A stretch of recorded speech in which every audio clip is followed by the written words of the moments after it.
Hey guys, it's Staci Hutch, and apparently our bosses thought that we didn't talk enough. So we're going to do a podcast. We're going to say too much. Hopefully we don't get fired, but it's a podcast, so they can't fire us for having our own thoughts. And we don't get paid for this, so how can you fire from something you don't actually do for a job? You're not getting paid? No, are you? Let's start the podcast. Well, when Staci and Hutch are away, producer Ross will play. Staci and Hutch on assignment at this very minute. So you get me instead revisiting some great moments from really recent with Staci and Hutch on KS95 here in the Say Too Much podcast. In just seconds, recording artist Benson Boone, who you hear on KS95. Followed by former Minnesota Viking and NFL Hall of Famer Cris Carter, who has partnered with KS95 and the Vikings for Down for the Challenge, benefiting the Salvation Army. Coming up later on in July, actually rappelling down a building.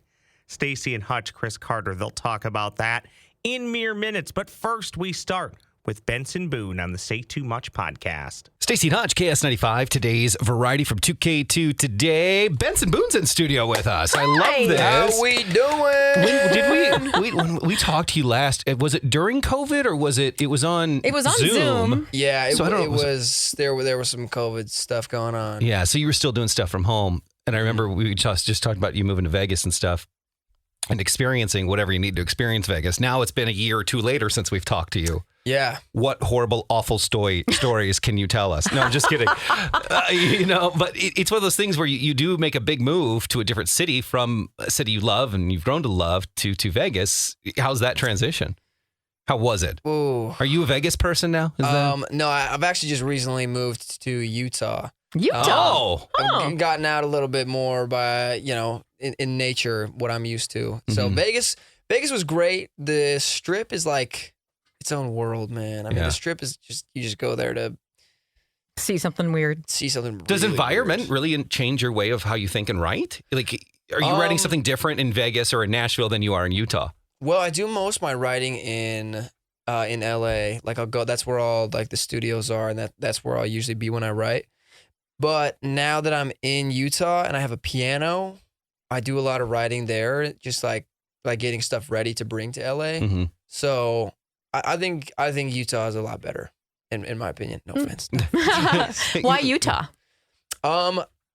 It is like close-ish to LA. It's a close flight, but it's also like it's away enough that I can just feel at home. Like I can just feel away from everything. I can go up into the mountains if I want.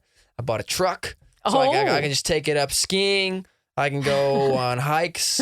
What kind of truck did you get? What kind of a truck man are you? Little Tacoma. Oh, very The nice. new Tacomas are super nice looking. Dude, they're great. Yeah. They're great. Yeah. I'm about to get a wrap on it and change the color. With our face. That's what we heard. Know? Yeah, it was a rumor surprise. going around. We just want to make know. sure you have a new photo of us. So Yeah. that's why. Okay. Well, if you want to send an updated picture of both of your faces to be put on my truck. Okay, good. Yeah, let me You're know. such a liar. He's promised that to every personality that asks him. I know. So what's you're playing Fine Line tonight. 7:00. It's going to be a great show. We want people to go out for sure and enjoy it. But what is it about touring now as opposed to where you were before Ghost Town, before all that? What's your favorite and least favorite thing about touring now?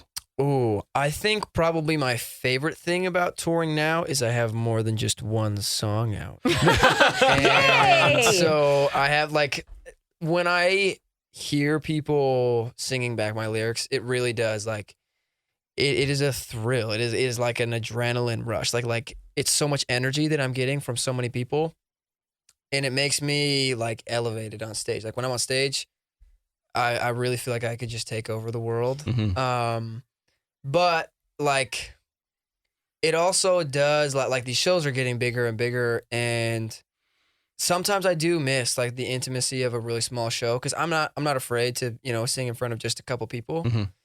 And so I don't know, we did a show. I think it was in Ohio. And it was 300 people just a couple days ago. It's the smallest show of the tour. And it was really crammed. And just everybody was right there in front of the stage. And it was actually one of my favorite shows because it's everybody's right there. I can talk with you. I can joke around with people, and I love that. And so, like, as the shows get bigger, that goes away, and I have to figure out different ways to connect with people, like one-on-one, you know? Do you ever still get nervous when you go on stage?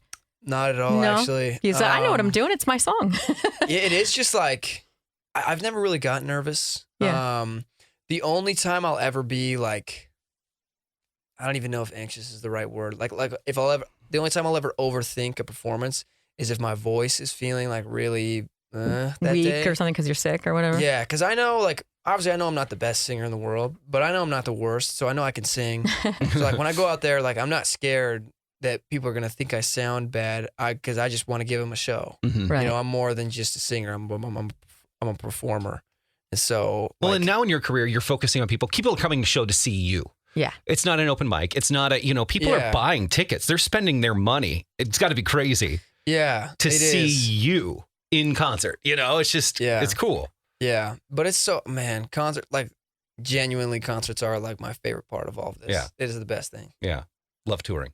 I do. This new song, we heard it many times, and we were picking it up here, obviously. It's so good. What is this in continuation of that story from your other music, In the Stars? What is it about? What is it focusing on, and what's the meaning for you? In the Stars is it's a really personal song to me. It's about I lost my grandmother a couple years ago, and it's written about, that feeling of loss. And to me, I think the most beautiful thing about this song is, like, when other people hear In the Stars, they're not going to think about my grandma. Mm-hmm. Like nobody's going to think about my grandma because they don't know her. They think about their grandma or their parents or their siblings that they've lost or their friend that they've lost or someone that has left their life. And that's why it's such a special song. Is like, I'm telling a story about them that they can relate to. Great. If this story goes on TikTok and it has dogs in it, I'm going to cry. I can't do this people coming home. If your song does this to me and I can't watch puppy dog videos or listen to the song without crying, this is going to be a problem. It's even sad with the ugly dogs. It's a really pretty song, though. You're right. It just, like, those ones are the worst. I will see the ugliest dogs and I'll still cry because I know you're losing. Oh my God. You gotta love the ugly dogs, man.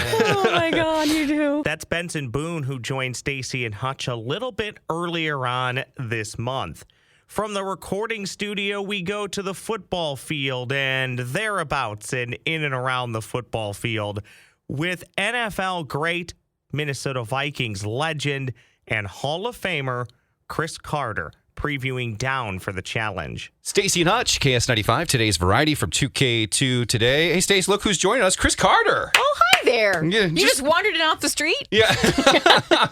Man, it's good to have you in. What's funny is they say NFL offseason, and there really is no offseason for anyone, right? Absolute. Absolutely. There is no offseason. It's a transition between season to what do we have next year? That being the draft, that being the combine, the schedule release. They have a remarkable job of marketing the NFL and keeping fans engaged throughout the offseason.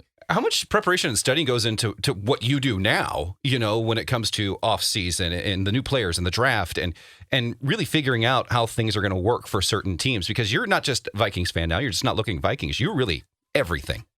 Well, I just think, this is my 5th decade associated with the National Football League. Mm-hmm. So I haven't had a real job in my life. Never filled out an application. Good for you. So, there is a lot of information, but, if this is what you do, football has been my life. It's been very, very good to me. So it's not a lot of work. You're just gathering information to be able to tell stories that are going to impact the 2023 season. Yeah, with the news of Dalvin and Thielen and all this stuff, especially locally here, how hard is it on players being released, being traded, knowing you're good, knowing you're the best? And I know you've had your experience with it when you feel like a team maybe doesn't. Is it the team doesn't think they value you? Is that how you feel as a player when you get traded or released? Well, all the situations are different. Yeah. I can't speak for Dalvin. I can't speak for Thielen.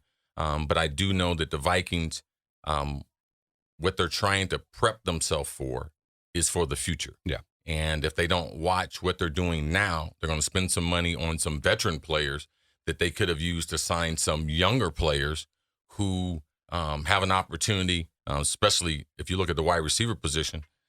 Justin Jefferson, he has a chance to be as good as anyone in the league. And when you have players like that, you have to be able to make adjustments in your cap and what you're going to do to make sure that you have the right type of resources to be able to spend the money when you need it on them. How did you feel as a player when you were with a team for so long and all of a sudden, oops, maybe not anymore? Is it hard? Well, I only got cut one time, and I deserved that in Philadelphia. So, I mean, there are parts of the business that are hard, but there's no one that gets fired from the job that it's easy. Yeah. So people try to make it like it's harder in the NFL. Anytime you get fired, if you've been fired, you know it's hard. Yeah. And you realize it has nothing to do with the National Football League. But everyone is trying to make a living, and when someone tells you that your services aren't wanted there, it's disappointing. Yeah. It's one of those things where you're right. It's not just the NFL. It's everyday jobs. People are experiencing that now, and they're choosing whether or not to pay for their house. They're trying to figure out how they're going to pay for food, especially with all the inflation going up. It's super hard for people to afford what life is right now. Absolutely. Life has always been tough. It's never been easy. And as a professional athlete, it's hard to be able to manage that coming out of college. If you've signed a contract, if you're in the middle of that contract, if you're up for a contract, being able to manage what the future is because you don't control the future. Yeah. Yeah. Down for the Challenge is a great example of how people can actually help, though, these people that are looking for help, whether it's food or housing payments, Stace. And it is our exciting event that's coming up on July 28th and 29th. And we're going to be rappelling with Minnesota Vikings to raise money for the Salvation Army. And we're going to be rappelling down the Omni Viking Lakes Hotel in Eagan during Vikings training camp. Yeah, it's going to be nice. Do you have to get permission from anyone to rappel? Do you be like, okay, because we got to get permission from our lawyers. You know, I'm sure the NFL's like, hey, man, well, we need you on TV. Don't. Our people didn't really care. They're like, yeah, just sign a waiver. But the TV people were like, we need you to survive this. I think my dogs would miss me more than anything else. Besides that, I'm cool. Do you know if you're going to be able to rappel? I'm thinking about it. I have a little height adjustment and thing that yeah, or maybe they probably don't. You're American treasure. You're a Minnesota treasure. You are a Minnesota treasure. We don't want to risk you breaking a nail even or bending your hair the wrong way. Yeah, I don't think that's part of the question. Well, we hope you're able to do it because it would be really fun. It would be a ton of fun, but you know the value of the Salvation Army and helping them out, and that's why you've really joined this whole project. Yeah, I grew up as a Salvation Army kid. You did? Really? My mom had 7 kids before she was 25, got kicked out of high school. Oh. So getting handy-down clothes, getting a meal, especially during the holidays, being able to get gifts from an organization like Salvation Army. So they were instrumental in my growing up and my mother growing up. Ultimately, my mom went back to school, got her GED, got her undergraduate, and also got her master's. So, you know, they provide things for the whole family, not just housing, housing for teenagers, a lot of homeless teenagers in the Twin Cities and North Dakotas, and also just for crisis, natural crisis. That mean weather. When these storms that we have, people need to be fed. Mm-hmm. They are able to do that. They do drug counseling. So for me, my whole life, you know, as a recovering addict, 32 years clean, and coming up in a situation, housing project, with mom with 7 kids, a lot of the services, we needed those services. And as my life came full circle, the ability to be able to help other people in same situations like myself, to be able to get the tools that they need so that they can go on and have a successful life. That's what it's really about more than anything else. Nice. Yeah, it's amazing. But the other part of that too, Cris, I think is your mom did ask for help. And there are people out there that aren't asking for help. They feel it's a situation where if they ask for help, they feel that they've already lost. Mm-hmm. But when you ask for help, it actually could help your life, could make it better. It's a delicate process between people, what they're going through, what they're going to share with other people. I know my mom had a lot of pride, and she wanted to do everything on her own, but she couldn't. And thank God that there were organizations like the Salvation Army to be able to help us, be able to clothe us, be able to feed us. And 4 of my brothers and sisters went on to college, be able to graduate. My oldest brother played 7 years in the NBA. I played 16 years in the NFL. So organizations that are out there like Salvation Army helping, they do help uncover people like Cris Carter. And that's what we're trying to find here in the Twin Cities and the North Dakota. So that's the reason why I've lent my name to be able to help out this organization. That's because awesome. Of the history we have together. That's beautiful. If you want to sign up, guys, and you're listening right now, downforthechallenge.com, we encourage you to join Team Staci and Hutch. I don't feel bad saying that because He doesn't have a team. He's there doing the parties. He's there helping people out, getting people in. That's right. We just need you to join our team. And you can do that at downforthechallenge.com. Chris, we appreciate you spending the time to talk with us about this. Thank you. It's downforthechallenge.org, too. Downforthechallenge.org, July 28th and 29th. There you go. Thanks. Our thanks to Benson Boone and Cris Carter, who you just heard, for being on this edition of the Staci and Hutch Say Too Much podcast. You'll hear their melodious tones back again in their entirety on next week's edition of Say Too Much. Stick around. We're going to revisit a great moment from a recent pass or play.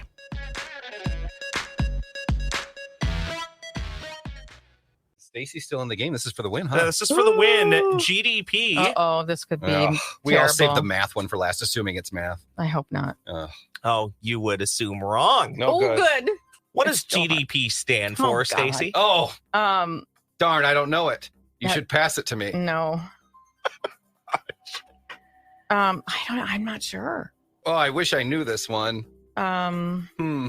This is me multitasking, by the way. I'm literally sending a work email while we're playing this game. Okay, good. I'm trying to Well, think. you should, because you don't work on Fridays.